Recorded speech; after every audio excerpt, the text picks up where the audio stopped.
Shalom, bertemu lagi dengan Ibu Henry Linda Simanjuntak dalam video pembelajaran agama Kristen kelas 9. Shalom anak-anak Ibu, selamat pagi. Shalom Ibu Linda, selamat pagi Ibu.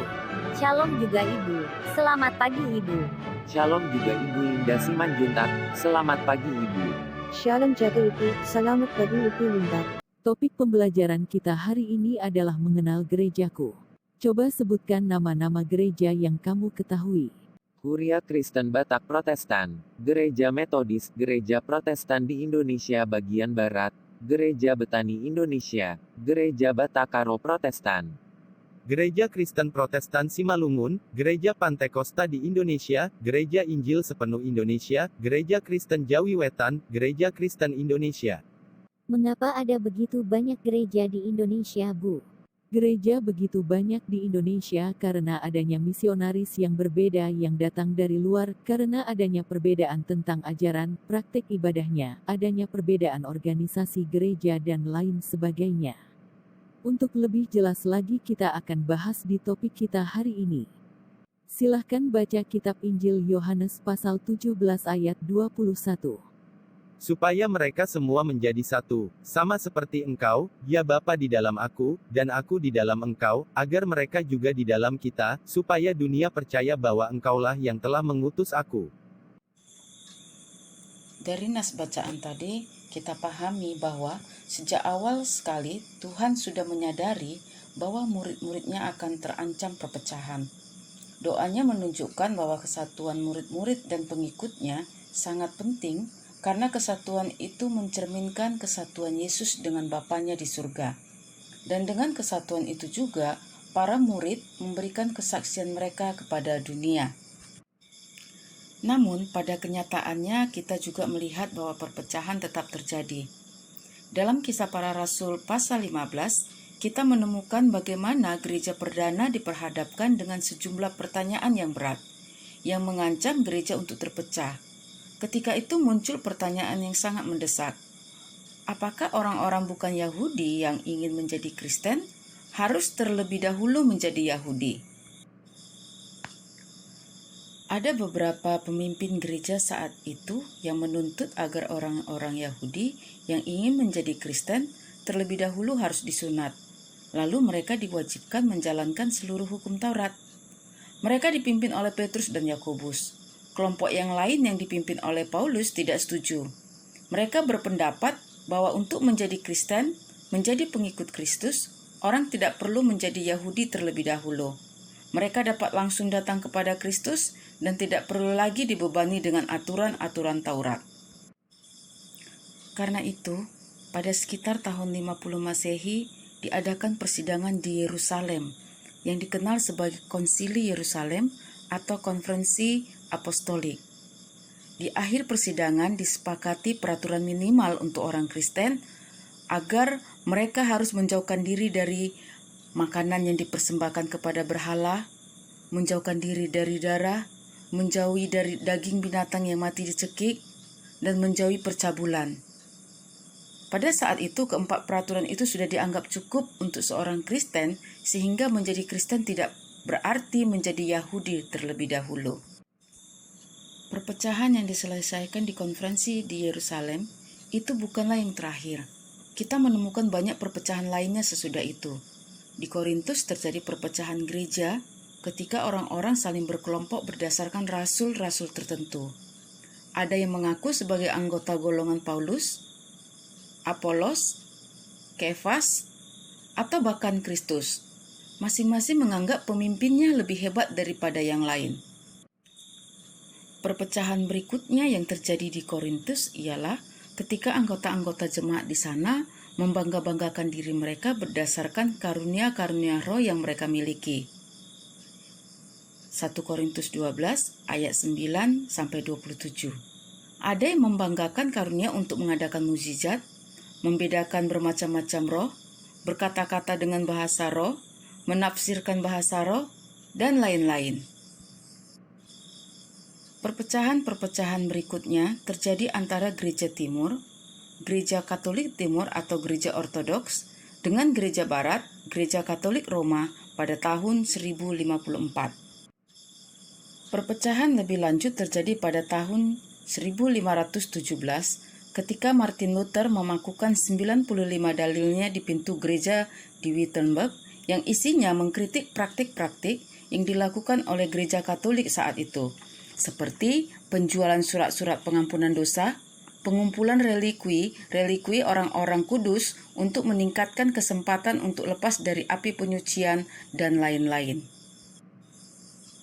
Perpecahan lainnya terjadi terus, terutama ketika terjadi perbedaan pemahaman tentang ajaran ataupun praktek ibadah dan organisasi gereja.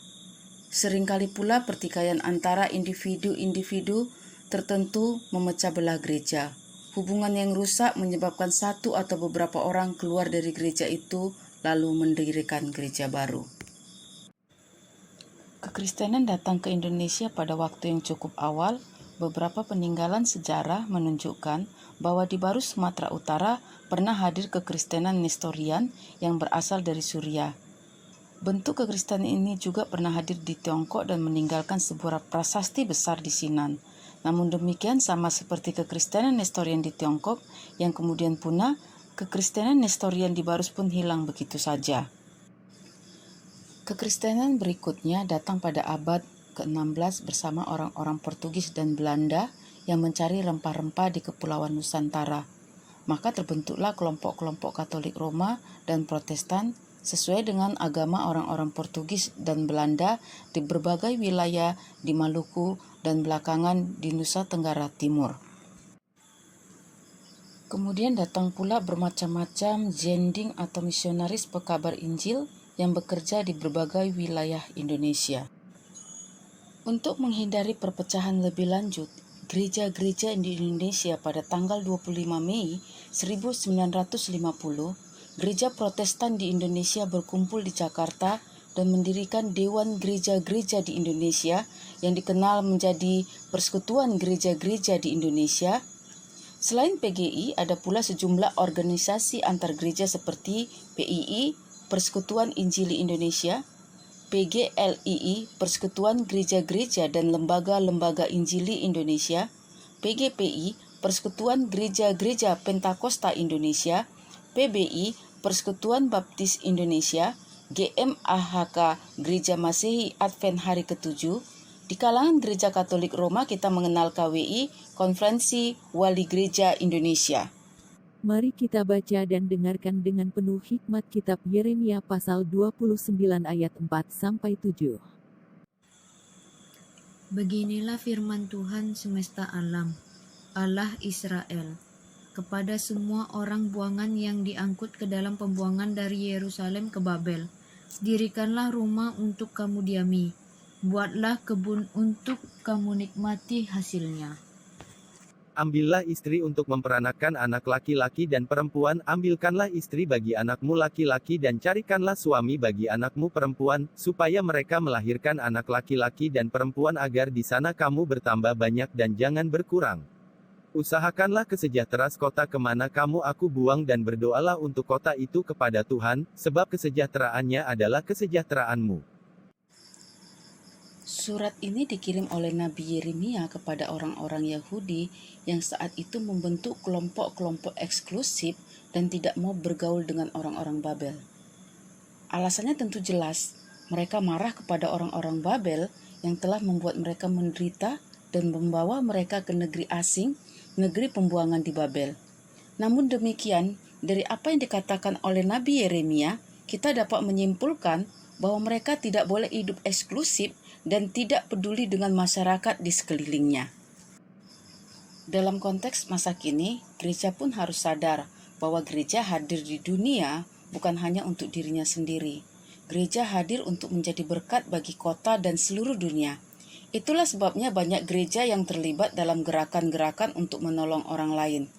Beberapa gereja di Indonesia aktif dalam gerakan untuk melestarikan lingkungan hidup dan dengan demikian membuat dunia ini lebih layak untuk didiami.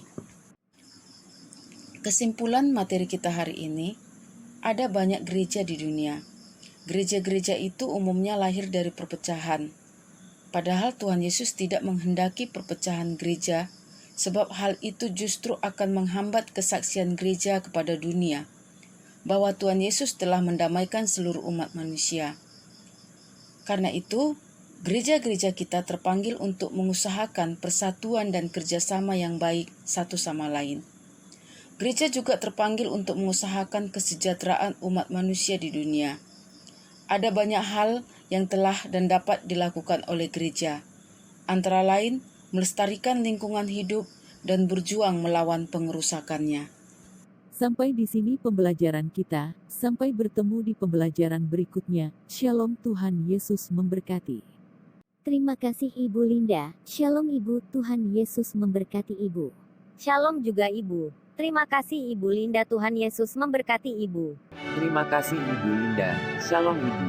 Terima kasih Ibu Linda Simanjuntak, Tuhan Yesus memberkati Ibu. Terima kasih sudah menonton video pembelajaran agama Kristen yang dibawakan oleh Ibu Henry Linda Simanjuntak. Jangan lupa like dan subscribe video ini ya.